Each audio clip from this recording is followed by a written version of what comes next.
The crystal chandelier in the dining room sparkled, but not as brightly as Mrs. Clark's anger. She glared at her maid, Rosa, who stood trembling, a single drop of spilled wine staining the pristine white tablecloth. "This is the last straw, Rosa."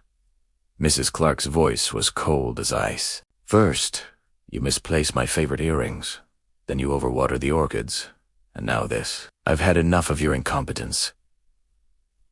You're fired. Pack your things and get out of my house immediately." Rosa's eyes filled with tears. She didn't dare argue, just nodded silently and turned to leave. Her heart heavy with despair. She had a daughter to support, and jobs were scarce. As she walked towards the door, her daughter Anna, who was waiting outside, saw her mother's tears and knew what had happened. Just then, a cry came from the dining room. Mrs. Clark's son, William, had collapsed onto the floor, his face turning a frightening shade of blue. He was gasping for air, clutching his throat. "William. Oh my God. He can't breathe." "Someone call an ambulance!" Mrs. Clark screamed in panic. It was a severe allergic reaction. His emergency auto-injector was upstairs, too far away. Without a second thought, Anna, Rosa's daughter, darted back into the house. She recognized the symptoms instantly.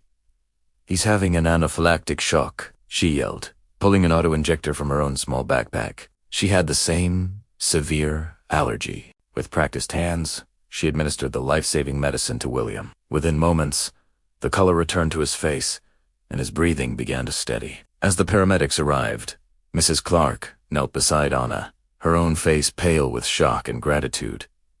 You saved him." "How did you know?" Anna looked from William to her mother. "We're in the same class at school," she said softly. The next day, a humbled Mrs. Clark visited Rosa and Anna in their small apartment. She learned the truth. Not only were Anna and William classmates, but William had been secretly bullying Anna for months, mocking her for her worn-out clothes and her mother's job. That's why Anna carried her own emergency medicine. She never knew when William might try to trigger her allergy as a cruel prank. Mrs. Clark was horrified. She profusely apologized to Rosa, begging her to come back, not as a maid, but as a respected household manager with a significant raise. Then, she marched straight to the school and had a very long talk with the principal, which resulted in the teacher who ignored the bullying being fired. To make amends for her son's terrible behavior and her own blindness, Mrs. Clark set up a college fund to pay for Anna's entire education.